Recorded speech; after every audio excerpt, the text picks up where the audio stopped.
சொல்லிட்டு okay fine okay உனக்கு ஆள் இருக்கா மை பேட் லக் ஸோ எனக்கு வேற யாரோ இருக்காங்க அது பார்க்கலாம் அப்படின்னு சொல்லிட்டு நீ அடுத்த பொண்ணுக்கு கடலை போட ஆரம்பிக்கணும். அப்போதான் உனக்கு வந்து நீ வந்து பசங்க கூடயே இருக்கான்னு வச்சுக்கோயேன் அது வேற லைஃப். சும்மா வந்து உட்காந்து பசங்களோட தண்ணி அடிக்கிறது பசங்களோட கூத்தடிக்கிறது பசங்க வீட்டில் போயிட்டு ஜாலியாக கொண்டாடுறது அது வேற லைஃப். அந்த பசங்க எல்லாருக்குமே ஒரு ஒரு பொண்ணு இருக்கும் பர்சனல் லைஃப்ல. உனக்கு ஒரு பர்சனல் லைஃபே இல்லாம நீ வாழ்ந்துட்டு என்ன வாழ்க்கை ஆர்கூட்ல வந்து எப்பவுமே கடலை போட்டுட்டு ஏதாவது ஒரு பொண்ணு அந்த டைம் வச்சுக்கிட்டே இருக்கணும். அப்படி இல்லைன்னு வச்சுக்கேன் வேஸ்ட் லைஃப். என்ன பொறுத்த முடியும் ஏதாவது இருக்கணும்டா. நீ சின்சியரா ஒரு பொண்ணை லவ் பண்ணி பிரேக்கப் ஆச்சுன்னா அப்போ உனக்கு ஒரு பொண்ணு வேணாம் அப்படின்னு நீ முடிவு பண்ணா ஓகே. எதுவுமே பண்ணாம பொண்ணு ஒண்ணுமே இல்லாம வச்சுக்கேன் நீ வந்து உங்க அப்பாவுக்கு பயப்படுறேன்னு நீ ஒரு ரீசன் வச்சுக்கிற. ஆக்சுவலா பார்த்தனா உனக்கு வந்து தைரியம் இல்லை. அதுதான் நான் சொல்றேன். என்ன பொறுத்த மாதிரி பொண்ணுங்க நீ அது எனக்கும் இருந்தது. 10th நான் ரிலேஷன்ல தான் நீ பாருங்க. 10th வந்து எனக்கு ஒரு பொண்ணு கேட்டோன்னு நான் பயந்து ஓடி போயிட்டேன். ஓகே அவ்வளோ சொல்ல மச்சான்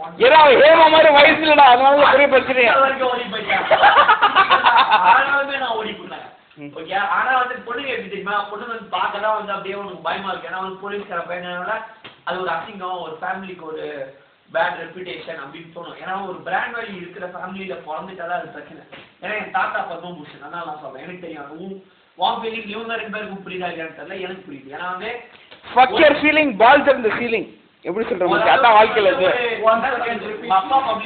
fuck your feeling your balls in the ceiling ஃபேமிலில நீ பிறந்துட்டான்னு வச்சுக்கோங்க ஒரு தப்பு நீ பண்ணாலும் அது அவங்க ஃபேமிலி ரெப்யூட்டேஷன் ஸ்பாயில் பண்ணுன்னு சொல்லி நீ முடிஞ்ச அளவுக்கு ஒன்னா ஸ்ட்ரிக்ட்டா திருப்பி சொல்லுமா fuck your feeling your balls are the ceiling எந்த சீலிங் அங்க இருக்கு மியூசிக் டைரக்டர் இது கொட்டமா அவர் வந்து கர்நாடிக் மியூசிஷியன். சோ அதனால அவரை சுத்தி ஒரு பர்த்டே டான்ஸ் குரூப் இருக்கு. சோ நான் எந்த தப்பு பண்ணாலும் fuck your feeling your balls are the ceiling டா அது எத்தனை வாட்டி இருக்கு சொல்றது டேய் மச்சான் நான் fuck your feeling your balls are the ceiling cousin brother இவங்க 2 பேரும் இப்படியே தான் ஆயிட்டாங்க லைஃப்ல. வாழ்க்கையில வந்து பொண்ணுங்க கிட்ட பேசாம அம்மா அப்பா ஒரு தடவை பொண்ணை வந்து டிராப் பண்ணிச்சு ஒரு பொண்ணு கார்ல என் கசனை. அதுக்கு வந்து எங்க தாத்தா வந்து யார் இருந்தா பொண்ணு அப்படின்னு கேட்டதுல பொண்ணுகிட்ட பேசவே நிறுத்திட்டான். அவ்வளவு பயம். ஏன்னா வந்து ஒரு ஃபேமிலி ரெப்யூட்டேஷன் போயிடுமோன்னு அந்த மாதிரிலாம் நினைச்சுட்டேன் வேலைக்கு. அது என்ன பொறுத்த மட்டும் அம்மா அப்பா எல்லாம் ஒரு ஏஜ் வரைக்கும் தான். அதான் அவங்க வந்து பண்ணி வச்சாலும் நீ சந்தோஷமா இல்லைன்னு வச்சுக்கேன் இன்னைக்குமே நீ லவ் மேரேஜ் பண்ணா மட்டுமே உன்னால சந்தோஷமா இல்லை. ஏன்னா உனக்கு அந்த பொண்ணு யாருன்னு தெரியும். தெரியாத பொண்ணை கல்யாணம் பண்ணிக்கிறதுலாம் வந்து அந்த காலம். இந்த காலத்துல வந்து எல்லாருக்குமே எந்த பொண்ணுமே ஒழுங்கு கிடையாது மச்சான். இப்ப நான் சொல்றேன் எழுதி தரேன் எந்த பொண்ணுமே ஒழுங்கு கிடையாது. unless you know the girl. You cannot trust a girl unless you know the girl. நீ ஜாதகம் ஜோசியம் தான் போய் கல்யாணம் பண்ணிக்கிற காலம்லாம் எங்க அப்பா காலத்தோட போச்சு. என் காலத்துல இல்ல.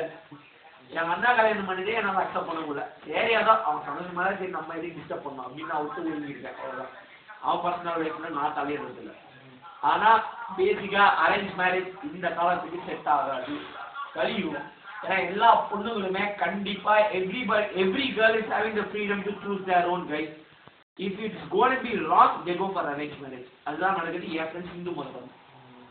ஓகே 3 வருஷமா நான் சொல்றேன் 3rd year 4th year 1 2 4 வருஷமும் ஒரு பையனை சுத்திட்டு அந்த பையன் வந்து பிடிக்கல அப்படின்னு சொல்லி அரேஞ்ச் மேரேஜ் பண்ணிக்கிறான். ஒரு எக்ஸாம்பிளுக்கு நான் சொல்றேன் தப்பா நினைச்சுக்கிறேன். நீ அந்த பையனை வந்து நினைச்சு அரேஞ்ச் மேரேஜ் பண்ணிக்கிறான். அந்த பொண்ணை பத்தி ஒண்ணுமே தெரியாது. அவன் 4 வருஷமா ஒரு பையனை சுத்திருக்கான். உங்களுக்கு எப்படி தெரியும்? Unless and until you know a girl you should not marry in this generation. ஜாதகம் ஜோசியம் இதெல்லாம் வந்து நம்ம அப்பா அம்மா generation where there was no internet communication, there was no mobile communication, there was no SMS, there was no phone calls. There was no damn any communication between a guy and a girl. So every girl was damn pure. ஜாதகம் ஜோசியம் பார்த்து கல்யாணம் பண்ணிக்கிறதுக்கு purity இருந்தது. Okay இப்போ வேலைக்கு ஆகாது. நீ பேசுறன்னு வச்சுப்பேன் உன் லைஃப் நீ வச்சுக்கிறா. உனக்கு கல்யாணம் நடந்தாலும் அது சந்தோஷமா இருக்க மாட்டேன். ஞாபகம் வச்சுக்கோ.